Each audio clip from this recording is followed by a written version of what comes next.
Good morning बच्चों।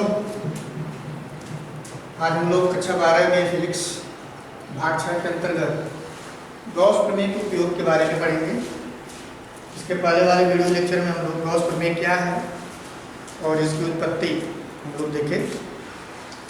उसी Gauss प्रमेय के उपयोग अब हम लोग अलग अलग टॉपिक में करेंगे वैद्युत क्षेत्र की तीव्रता ज्ञात करने के लिए, जिसमें पहला टॉपिक है हम लोगों का बिंदु आवेश के कारण वैद्युत क्षेत्र की तीव्रता तथा कूलाम्ब का नियम। वैसे तो ये टॉपिक हम लोग पहले भी पढ़ चुके हैं पहले वाले चैप्टर में कि बिंदु आवेश के कारण वैद्युत क्षेत्र की तीव्रता का फार्मूला क्या होता है।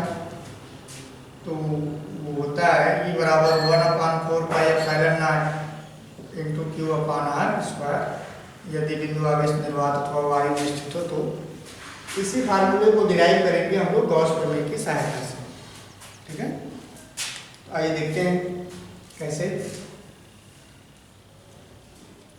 तो मान लेते हैं कोई बिंदु आवेश Q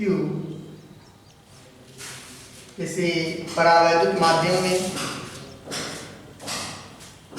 जिसका परावैद्युतांक K है कि किसी बिंदु O पर स्थित है। बिंदु O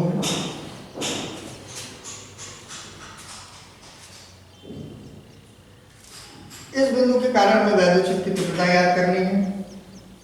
किसी पॉइंट P पर जो कि उससे r दूरी पर स्थित है। वर्णन जो मैं बोल रहा हूँ उसे आप उनकी से नोट्स बना लेंगे।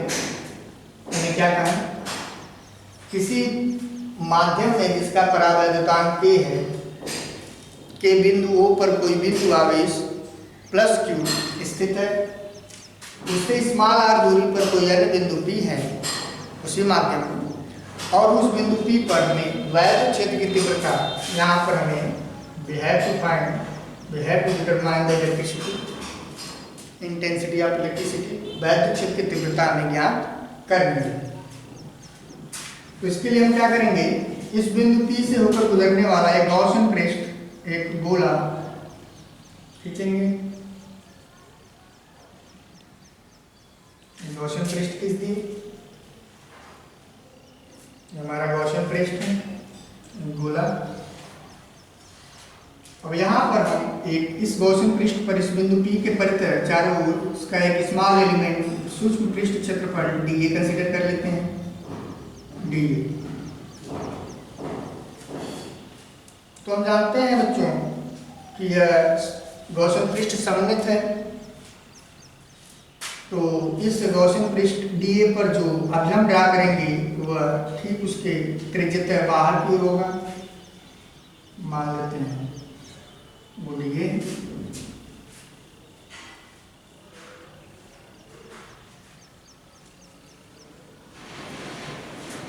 बिंदु Q जो है बिंदु Q, बिंदु आवेश Q वो गॉसियन पृष्ठ के अंदर है। अब इस सूक्ष्म पृष्ठ क्षेत्रफल dA से निर्गत वैद्युत फ्लक्स की गणना करेंगे हम।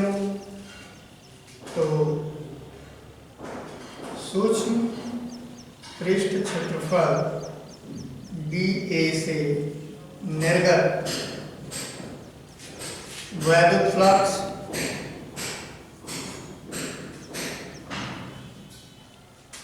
तो चूंकि पृष्ठ क्षेत्रफल सूक्ष्म है तो इसलिए निर्गत फ्लक्स भी बहुत कम होगा। यहाँ ले लेंगे E डॉट dA और E और dA दोनों की डायरेक्शन एक ही होगी, क्योंकि तीव्रता भी बिंदु आवेश के कारण उसी रेखा के अंदर बाहर की ओर होती है और सममित पृष्ठ होने के कारण खिंचाई या विलंब भी उसी के अंदर बाहर होगा, इसलिए 0 डिग्री की 0 डिग्री होगी।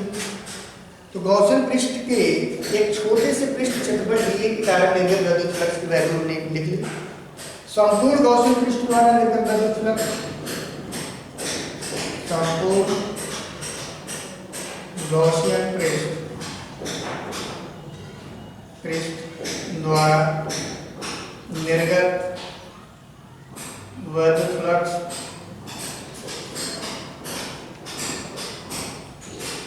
तो हमने बताया उसको पहले छोटे से पार्ट से निकालेंगे, फिर संपूर्ण निकालेंगे, उसका इंटीग्रेशन कर देंगे। तो क्लोज इंटीग्रेशन तो संपूर्ण पृष्ठ से तो कुल वैल्यू फ्लक्स निकल जाएगी। तो जो डी फाई ई है उसी को छोटे छोटे भागों को डी फाई ई को इंटीग्रेट कर देते हैं और फाई डी फाई ई की वैल्यू रख देते हैं ऊपर से, हो जाएगा ई डॉट डी, इसे हल कर लेते हैं तो हो जाएगा E D A cos 0 degree. Theta की वैल्यू कहाँ से लेते हैं हम लोग बताए थे वीडियो लेक्चर में पहले। थीटा क्या होता है, पृष्ठ पर खींचा गया लंब और वैद्युत क्षेत्र की तीव्रता दोनों के बीच की डायरेक्शन होती है। तो वहाँ दोनों एक ही दिशा में है, इसलिए उनके बीच की डिग्री कितनी हो जाएगी, 0 हो जाएगी। तो फाई की वैल्यू कितनी आ गई,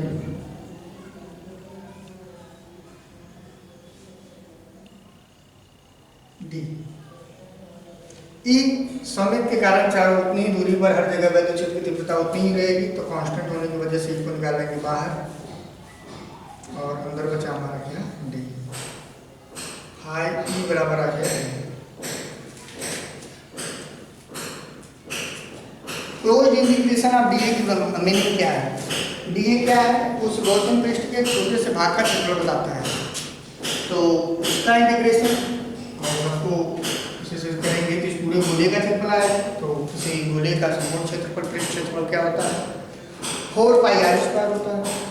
तो फाई बराबर हम लोग लिख सकते हैं E into 4 pi R square, equation number 1 लेके छोड़ देते हैं। यहाँ समझ में आना चाहिए डी को हमने 4 पाई स्क्वायर कैसे लिख दिया, यह उसके संपूर्ण पृष्ठ क्षेत्रफल को शो करता है। तो गोले का संपूर्ण पृष्ठ क्षेत्रफल 4 पाई आर स्क्वायर होता है।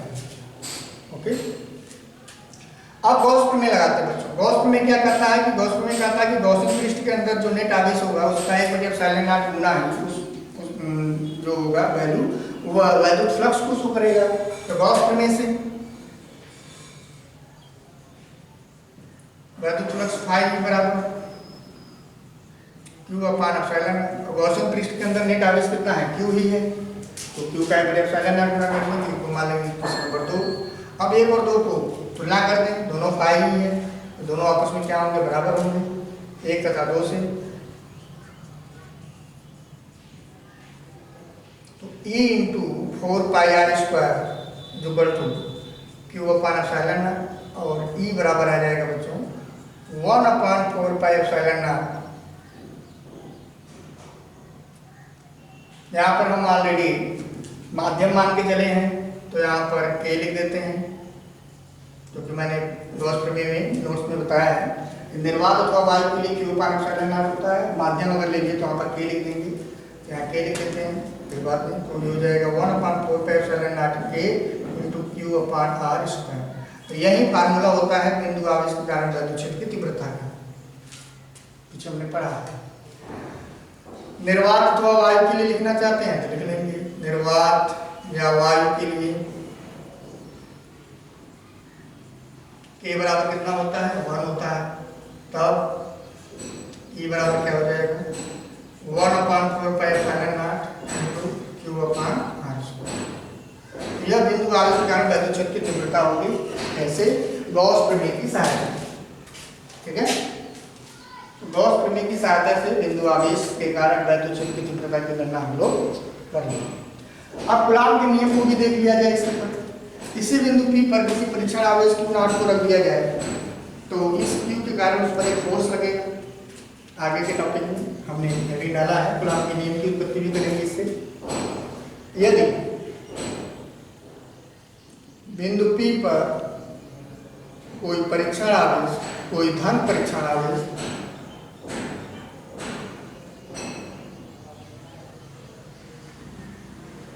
Q नॉट स्थित हो, तब Q के कारण Q नॉट पर लगने वाला बल, यानी कि आप ऐसे लिख सकते हैं, तो इस बिंदु P पर तीव्रता की हमें मालूम ही है, तो वहां पर फोर्स की वैल्यू कितनी हो जाएगी, ये फार्मूला होता है, तो उस फार्मूले से हम लोग निकाल सकते हैं वैद्युत क्षेत्र की तीव्रता। या हम जानते हैं वैद्युत क्षेत्र की तीव्रता ये बराबर क्या होता है, फोर्स एकांक परीक्षण आवेश पर लगने वाले जो F बराबर E बराबर विद्युत क्षेत्र की तीव्रता का formula F upon Q not, है ना। तो परीक्षण आवेश Q नॉट हो तो उस पर एक फोर्स लगेगा, उस फोर्स से तब Q नॉट पर लगने वाला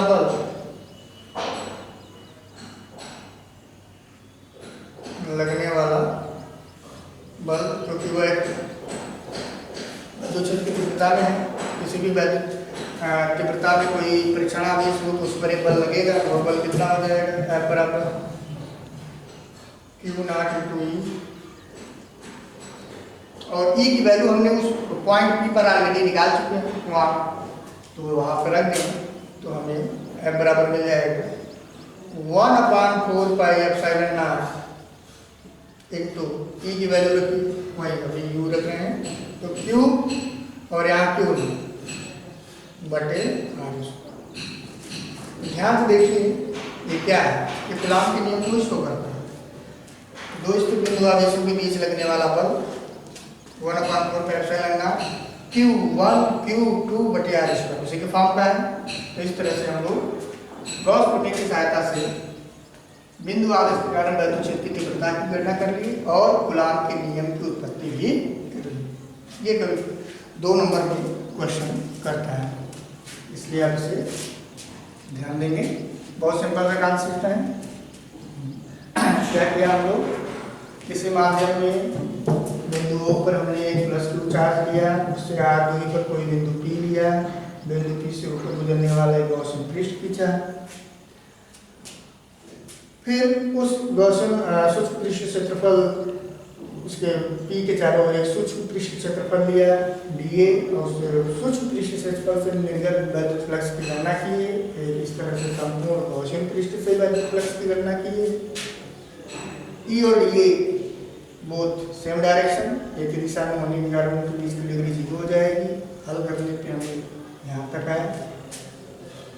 सममित के कारण E क्या होगा, कांस्टेंट होगा, तो हमने E को निकाल दिया बाहर और dA close integration of dA बंद समाकलन पृष्ठ समाकलन dA की वैल्यू उसके संपूर्ण पृष्ठ क्षेत्रफल 4 पाई r स्क्वायर के बराबर हो गया। इसको इक्वेशन नंबर 1 मान लीजिए, संपूर्ण विद्युत फ्लक्स की वैल्यू आ गई। लेकिन गॉस प्रमेय भी कहता है कि किसी बंद पृष्ठ से निर्गत विद्युत फ्लक्स इसके द्वारा ग्रेडिएंट आवेश का बटे एप्सिलॉन नॉट गुना होता है। अगर माध्यम में तो एप्सिलॉन नॉट Q हो जाएगा। क्वेश्चन नंबर 2 बना लीजिए। अब 1 और 2 की तुलना कर दी तो ये आ गया। निर्वात और y के लिए के बराबर आप जानते ही हैं, ये होता है तो ये बराबर है। अब हमें फार्मूला जानते हैं बच्चों की E बराबर F/Q नॉट विद्युत क्षेत्र की तीव्रता की परिभाषा से। बिंदु P पर कोई धन परीक्षण आवेश Q नॉट स्थित हो तो उस पर Q नॉट पर तब बल कितना लगेगा विद्युत क्षेत्र के कारण, F बराबर Q नॉट इंटू E लगेगा। और E ऑलरेडी हम यहाँ निकाल चुके हैं, इस E को ले जाकर उसमें रख दिए, हमें 1/4 pi epsilon naught Q into Q naught upon R square जो कि F equal to 1/4 pi epsilon naught Q1 into Q2 upon R square के रूप का है। यही कूलॉम के नियम को, ठीक है। तो इसी तरह से और भी इसकी एप्लीकेशन है बच्चों। आगे वाले वीडियो लेक्चर में हम लोग एक समान रूप से आवेशित अनंत लंबाई के सीधे तार के निकट विद्युत क्षेत्र की तीव्रता की गणना करेंगे, जो कि बहुत सिंपल है। अगले वीडियो लेक्चर में उसमें देखेंगे।